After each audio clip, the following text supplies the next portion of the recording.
And welcome back. We're going to be looking at some of the magic items available for the Beastmen from the Ravening Horde book. Get the old list building juices flowing for the old world. Now I'm really comparing a lot of these items to how they used to work in the old Beastmen book. Until I get the rule book, we won't really be able to get too detailed into the intricacies of how they'll play on the table. Most of the core mechanics are the same though, so we can theory hammer a little bit. From the top then with Chaos Mutation. Clarkskin reads any enemy model that directs its attacks against this model or any unit it has joined during the combat phase suffers a -1 modifier to hit. Now I think 50 points to make a large unit -1 to hit isn't too bad. I would probably use this on a squishy unit like Ghouls or Centicores. The Centacle Chieftain can take the mutation up to 50 points. The Crown of Horns. This was in the 7th edition book for 75 points and was never really used. Then 8th edition came out and it had the Crown of Command for 40 points, I think it was. I know combat res is calculated slightly differently, so it will probably just let you reroll break tests without the modifier, but we'll have to wait and see on that. Muscular Monstrosity, it's 35 points for +1 strength. Self-explanatory really. Definitely viable, I think. Then we have the Pelt of Midnight. Now there's no Chalice of Dark Rain in the book, but this is possibly stronger, as it lasts as long as the bearer is alive. A Wargod with this and a Beastlaw with Slug Skin in the unit. I don't know, it wraps up survivability for that unit, not a bad combo. Moving on, Gouge Tusks, it gives +1 AP in combat. Now from what I've heard, armor saves are generally across the board not going to be as strong as they used to be. I think the best armor save you can get in the game is a 2-up. But Beastmen seem to be quite strong at armor penetration in the new book. Some of the units also have the Armor Bane special rule, which gives an extra +1 AP on 6s to wound. We'll have to see how rampant the armor saves are when we get up the table, but quite handy for Beastmen fighting Chaos Knights and Empire Knights, that sort of thing. So good stuff. 30 points is a little bit high perhaps, but so you're going to have to weigh up how much AP you actually need. 30 points for +1 AP sounds alright, but there's lots of other ways of achieving armor penetration in the book. Ruin of the Beast Ascendant. Beastmen Chieftains only, unless the character is fleeing. For any best Gore or Ungore herds, gain a +1 modifier to leadership, whilst within the character's command range. Now, a +1 leadership bubble, I was sort of hoping to be able to steer clear of this sort of list, certainly for my initial few games. Staying in range of the Lord and the BSB was always a bit of a crutch for the Beastmen. But for 25 points, +1 leadership, it's a good item to be honest. It depends how you're going to run your army. If you're running quite tight anyway, it would be a benefit, and +1 leadership's always a benefit. Many-limbed Fiend, it's the same as the last version. +1 attack for 20 points. Combine it with Gouge Tusks on a Gorbel. After passing your Primal Fury, you'll be on 7 attacks at AP2. And then roll a 5 on Gaze of the Gods to make it 8 attacks. So, scary stuff.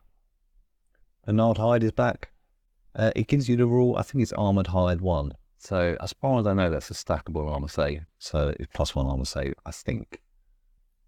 It does say that only models with the infantry troop type can take it. So, Centaur Champions and Dragon Ogres can't take it. Uncanny Sentences then, same as before. +1 initiative for 10 points. So then, moving on with some of the magic items for the Beastmen, and we see the return of the Primeval Club, which is down from 100 points. It basically used to let you wound on 2s. It gives hatred against Empire, poison attacks at AP3, which is really nice. So it's a 60-point Empire basher. The Axe of Men has come down 25 points. Apart from that, it's basically the same as before. Killing Blow and gives the bearer terror if it kills an enemy in a challenge. The problem is it only has Killing Blow and not a heroic Killing Blow, so it feels like you're not really making full use of it in a challenge. Then we've got the Mangelder. It's back again. It causes terror and hits that use a strength +1. A unit that suffers wounds from the Mangelder loses 1 leadership, but you can only stack that up to 2 times, so drop a unit's leadership by 2, which is alright, gives someone a shaky break test. Now the Hunter's Spear is an old favourite of mine. I tried to get it to work many times, but it was one shot and pretty much 50% chance of it actually hitting. And then you still had to roll to wound, of course, so it was quite frustrating to use. It has gone down to 35 points and it's AP3, strength 6, doing 2 wounds, so it's quite nice, as long as you can get the wound through. The rule does say something about using the through and through rules, so I'm guessing it still penetrates ranks. Let's have a quick look over some of the magic armor then. Pelt of the Dark Young gives the wearer and unit magic resistance 2. So with the combo we looked at before, with the 2 characters giving -1 to hit from shooting and -1 to hit from combat, add this in as well and you're now protected from almost all damage sources. Magic resistance doesn't buff your ward save anymore. It actually affects the casting roll from your opponent. So MR2 is like a -2 modifier to the casting roll, which I actually quite like. I think it's quite well thought. It seems to make more sense. The Black and Plate makes a return. It now gives a flat 3-up ward save for the wearer and the unit. It's also full plate armor, so that's a 4-up save. The Black and Plate was quite popular on the pre-tournament scene when there was a lot of breath attacks going around. The double Chimera, double Hydra list, for example. We'll have to see what's going on in the meta, but if there's a need for it. Talismans, I'll skip over these. They're fairly self-explanatory. Magic standards, yeah, they're all right. We'll have to see what's in the comic magic items list. The Banner of Outrage can be handy. You never really needed it with the way you used to run Beastmen in the old game because of the BSB, but you could put it on an ambushing unit and help reroll the Primal Fury test. So 25 points, it's quite nice. And Enchanted Items, there's some nice little tricks you can do here. The Skin of Man's quite interesting. You can give an infantry hero scout or vanguard, so not quite as good as the Doom Wall or Magic Carpet. You might be able to catch your opponent out with it, flying up the board during deployment and get a turn 1 charge in.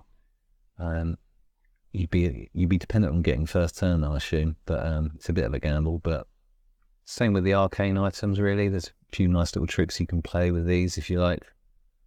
Some, notably the Jagged Dagger.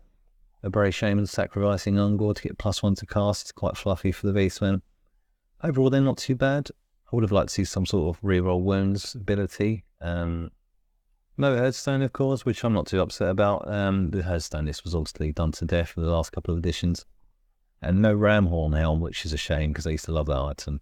So that's it then, really, folks. Thanks for joining me. I'll possibly do some unit reviews, go through the Beastmen units and see what's changed. But again, yeah, thanks for joining me, and I hope you have a good day. Take care.